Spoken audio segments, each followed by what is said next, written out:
Grilling with a smart oven air fryer has many uses.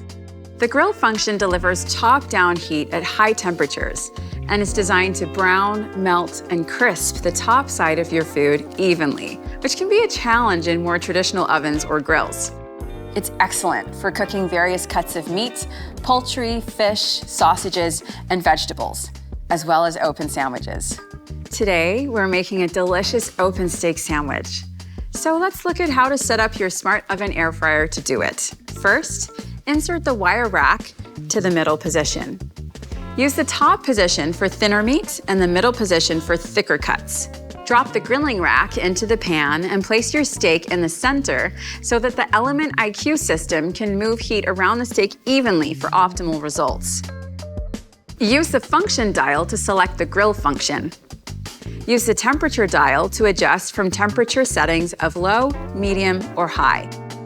Adjust the cooking time with the time dial. Press the Start Cancel button to activate. You'll see the orange LCD display and the timer commence the grilling countdown. The smart oven air fryer really takes the thinking out of cooking with the grill function. Now, it's your turn to taste test this delicious open steak sandwich. Time to get grilling, my friends.